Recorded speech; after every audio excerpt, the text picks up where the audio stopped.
Just a note before this episode. The following interview contains discussions of sexual assault, violence and murder. Also, we're releasing this episode of True Crime Conversations as a bonus episode. If you are having any difficulty understanding some of the things being said during this interview, we've made a transcript available which you can access via the link in the description of this episode.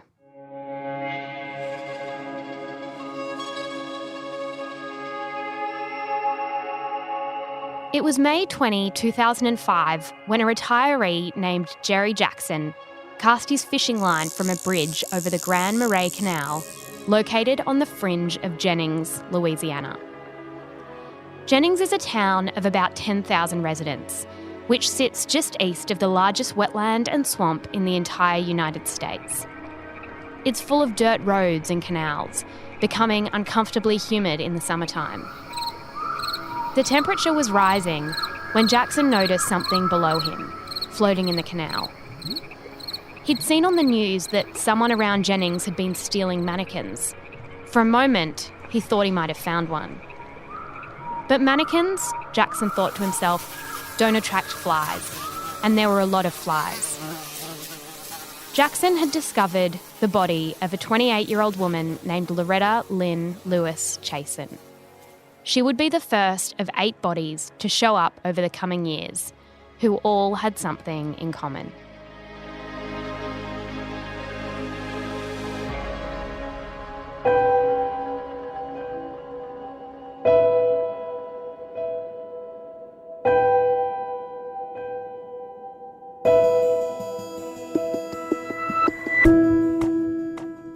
I'm Jessie Stevens, and this is True Crime Conversations, exploring the world's most notorious crimes by speaking to the people who know the most about them. In this episode, we're speaking with Matthew Galkin. Matthew is the executive producer for the true crime documentary series Murder in the Bayou, available on Stan here in Australia. The 5-part series looks into the unsolved murders of 8 women whose bodies were discovered in drainage canals and on desolate back roads in and around Jennings, Louisiana. Matthew spent time in the community of Jennings, speaking with townspeople, suspects, and the relatives of the 8 women whose lives were taken from them. On May the 20th, 2005, a man named Jerry Jackson was fishing. Can you set the scene for us a little bit? Yeah, so Jerry Jackson, a local of Welsh, Louisiana, was out early morning fishing in a nearby canal and spotted a body. At first we thought it was probably a mannequin because he just saw a sort of face-down floating torso, realized that there were flies that had landed on the torso, and quickly realized that that mannequin was actually a human body, and he went and called the authorities. Certainly nobody realized at the time the almost unbelievable chain of events that would ultimately lead to 8 different murders in one very small town in Louisiana. And can you tell us a little bit about that small town? So Jennings, Louisiana is the county seat, so to speak, in what's known as Jefferson Davis Parish. And in Louisiana, counties are called parishes. Jennings is a town of about 10,000 people. Most of the commerce comes in through agriculture. A lot of the men in the town work in the oil fields. There's a sort of robust oil business. And the town has been and continues to be in the grips of a severe drug problem. There are train tracks that divide Jennings. The north side of town is populated with middle class, upper middle class people, sort of working professionals, doctors, lawyers, police officers, judges, that sort of thing. On the south side, which is the area that all 8 of the victims in the Jeff Davis data were from, constantly wrestles with issues of drug abuse, of addiction, of high crime rates, of violence. And Jennings really is the tale of 2 cities. It is a stark divide between the haves and the have-nots in this town. And Loretta obviously comes from that south side, and she's the first victim. What do we know about who she was? So Loretta Chaisson was a daughter, and she was a loving sister to her brothers Nick and Chad. She was a wife, and most importantly, I think to her, she was a mother. She had 2 young children. She was also an addict and wrestled with those demons of most of her adult life. By the end of her life, was in the grips of addiction and just could not get out of it. Over the next 4 years, 7 more bodies were found. What did these 8 women in total have in common? Well, so the 8 victims of the Jeff Davis 8 were all addicts. They all periodically sold their bodies for drugs. Most of them, not all of them, but most of them were associates of a man named Frankie Richard, who was a local drug dealer, pimp, kind of street hustler that has a decades-long rap sheet in Jennings, sort of the king of the Jennings underworld, so to speak. And most importantly, they all knew each other. So they were all part of a similar scene in Jennings. There was a scene, a sex trade and a drug trade in Jennings that was very robust in the mid to late 2000s, and these girls were central to that scene. What made police think that this was a serial killer? Well, the police narrative that this is a potential serial killer started to emerge right around the 4th victim. You know, clearly a town like this has never seen so many homicides sort of piling up over the short time span. As an investigator, you would look for things that would potentially link these crimes, the method of killing. So by the 4th victim and then carrying on all the way to the 8th victim, when the concept of a sole perpetrator or serial killer was really solidified, I mean, there was just sort of growing narrative that started to take hold. And that's the one that law enforcement stuck to and in many ways continue to stick to today.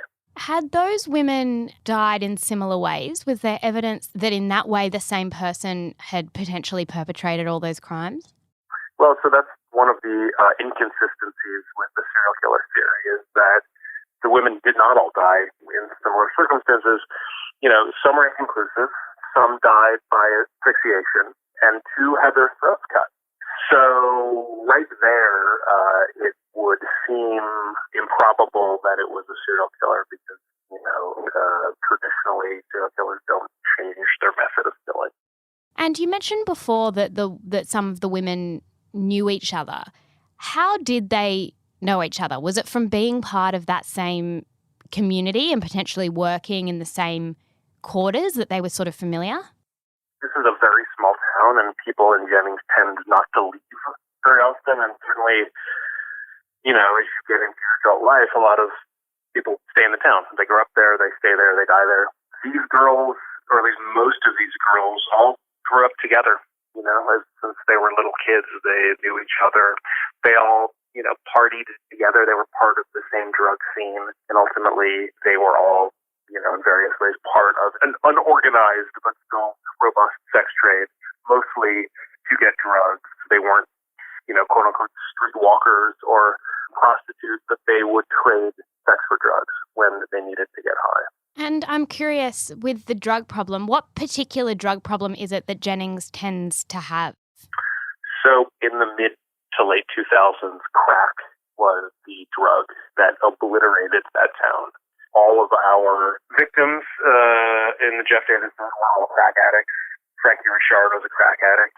I should say many of the people that we interviewed for the series were crack addicts at the time. Now, the opioid epidemic has sort of overtaken crack as the drug that is continuing to decimate Jennings. You know, whether it's prescription opioids or heroin itself, that seems to have fully taken hold now. Yeah, that's pretty awful. An investigative reporter named Ethan Brown entered the town, and it was his sort of hunch that this wasn't the work of a serial killer at all. Why did he believe that? Well, he was one of the first people from the outside to really spend time looking at these case files, figuring out what are the consistencies, what are the inconsistencies, what are the true details of these murders, because, there was very little information that the police had released to the public over the span of the 5 years that this all happened. And outside of Campbell Robertson from the New York Times, who wrote a piece on the Jeff Davis 8 and on Jennings, which was published in 2010, he spent a few days down there.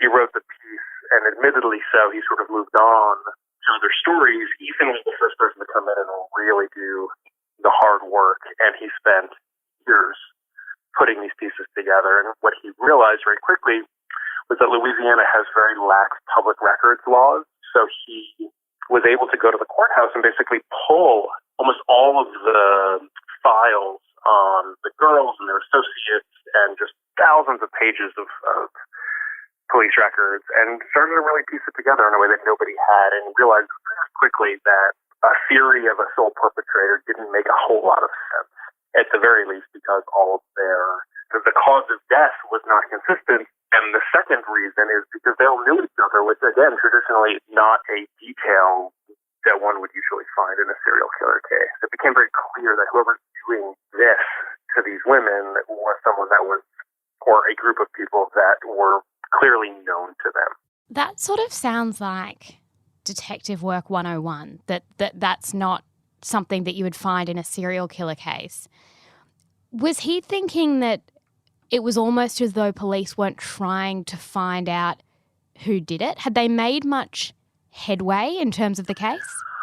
So when you look at the files, it becomes clear that there was investigative work done, which almost asks more questions than it answers. There are some aspects of the investigations that are perplexing, to say the least. Case in point, Ernestine Daniel, victim number 2, there was evidence taken from a potential crime scene. There were 2 men that were arrested for her murder. The case fell apart. Nobody is really sure why. And the DA's office and the police are very tight-lipped about why the case fell apart.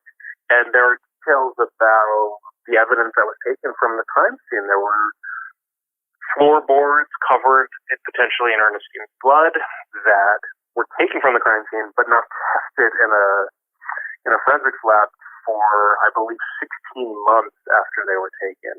And at that point, there was no usable blood evidence on them. So there's just all of these giant question marks. Part of the investigation into Ernestine's death yielded a key piece of information, which was that there was a jagged-edged hunting knife that was left in the house where purportedly Ernestine was killed. There's no record on the police report that the police ever followed up on that lead, got the knife.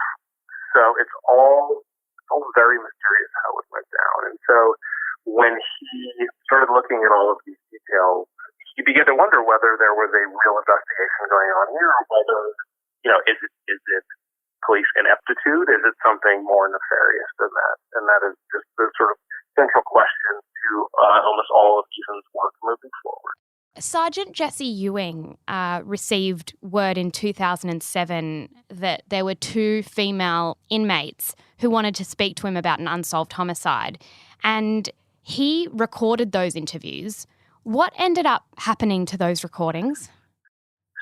So Sergeant Ewing took those recordings and gave them to a private investigator named Kirk Menard, who was a local investigator in Jennings and had been sort of investigating these cases, because Jesse Ewing, who worked for the Jennings Police Department, feared that him turning these recordings into his superiors might actually not bring any kind of justice. He kind of feared internal corruption, and so he went outside of the department, gave them to Kirk Menard. Kirk Menard in turn turned around and gave them to the FBI, but ultimately Jesse Ewing was the one who ultimately was investigated and ultimately fired.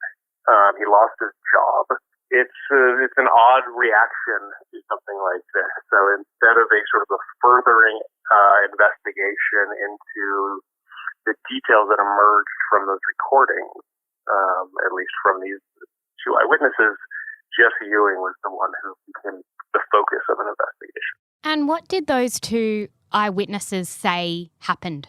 You know, the biggest takeaway is one of the witnesses claimed that she had a conversation one night with Hannah Connor, who is Frankie Richard's goddaughter, in Hannah's father's camper, where Hannah admitted to helping Frankie kill victim number 3, Kristen Gary Lopez, and her uncle Frankie then enlisted the help of, at the time, the head of investigations for the sheriff's office, Warren Gary, to rid the scene of a key piece of evidence, which was a truck that supposedly was the crime scene where Kristen was killed, where apparently Warren Gary either washed the truck himself or got it washed and then sold the truck for profit. So basically discarding of a piece of evidence in this case. That's the information that emerged from those recordings.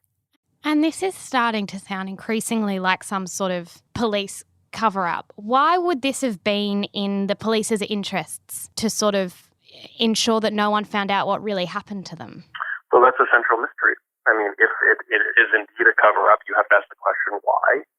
And, you know, there are certain details that Ethan had uncovered in his book.